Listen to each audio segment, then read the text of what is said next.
नमस्कार, मैं हूं दिशा। आज की सबसे बड़ी खबर, इजराइल में हजारों लोग सड़कों पर उतर आए हैं। वजह है गाजा युद्ध और गाजा में फंसे बंधक। तेल अवीव से लेकर यरूशलेम तक लोगों की एक ही मांग है कि युद्ध बंद करो और बंधकों को वापस लाओ। तेल अवीव की मुख्य सड़कों पर जाम। बताया जा रहा है कि प्रदर्शनकारियों ने नामी रोड जैसे बड़े रास्तों को रोक दिया है। यरूशलेम में भी जोरदार प्रदर्शन हो रहा है। जानकारी के मुताबिक प्रधानमंत्री बेंजामिन नेतन्याहू के डिनर के दौरान बाहर नाराज भीड़ जमा हुई और नारे लगे, वे भूखे हैं और आप जश्न मना रहे हैं।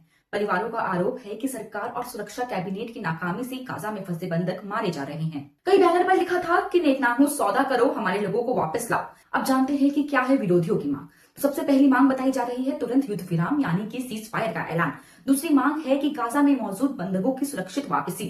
तीसरी मांग बताई जा रही है कि वो प्रस्ताव स्वीकार किया जाए जिस पर हमास पहले से ही हामी भर चुका है। यानी जनता अब सरकार पर खुला दबाव बना रही है कि युद्ध नहीं चाहिए, सौदा चाहिए। बात की जाए कि इजराइल की सिक्योरिटी कैबिनेट मीटिंग की, तो जी हाँ, इजराइल की सिक्योरिटी कैबिनेट की बैठक हुई थी। उम्मीद थी कि इसमें बंधकों पर सौदे और युद्ध विराम पर चर्चा होगी, लेकिन किसी तरह की बातचीत या फैसले पर चर्चा तक नहीं हुआ है। रिपोर्ट्स बताती है कि सरकार अब भी गाजा टेकओवर के अगले चरण पर ऑपरेशन प्लानिंग कर रही है, इसलिए जनता का गुस्सा और तेज हो गया है। साथ ही इजरायली सेना का दावा है कि 2 बड़े अंडरग्राउंड टनल्स ध्वस्त किए गए। दर्जनों हमास आतंकियों को ढेर करने का भी दावा किया जा रहा है।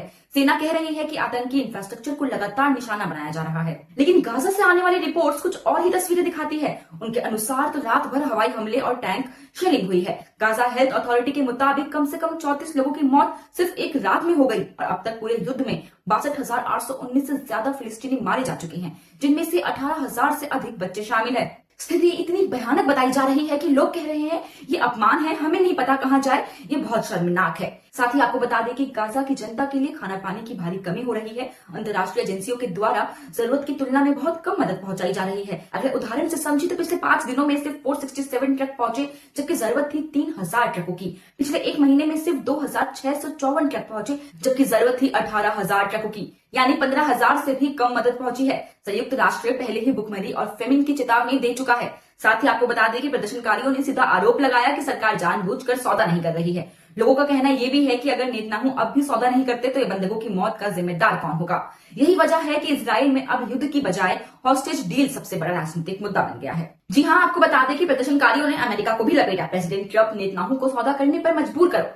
याद रहे कि अमेरिका अब तक इजराइल का सबसे बड़ा सहयोगी रहा है। लेकिन बात की जाए अभी की स्थिति की, तो घरेलू स्तर पर भी और अंतर्राष्ट्रीय स्तर पर भी दबाव बढ़ता जा रहा है। क्या इजराइल सरकार हमास के सौदे को स्वीकार करेगी? अगर सौदा नहीं हुआ तो क्या बची हुई जिंदगी बच पाएगी? हकीकत तो ये है कि जमीन पर युद्ध अभी भी जारी है। राजनीतिक स्तर पर गतिरोध बना हुआ है और जनता की सहन शक्ति अब टूट रही है। तो तस्वीर साफ है, एक तरफ नेतन्याहू की कैबिनेट है जो युद्ध को खींच रही है और दूसरी तरफ जनता है जो युद्ध खत्म करना चाहती है। गाजा में मौतें बढ़ती जा रही है, इजराइल में गुस्सा बढ़ रहा है और अब सवाल यही रह जाता है कि आखिरकार सौदा कब होगा। फिलहाल इतना ही। ऐसी और खबरों के लिए देखते रहिए GMT गाइड मेमो टॉक। धन्यवाद।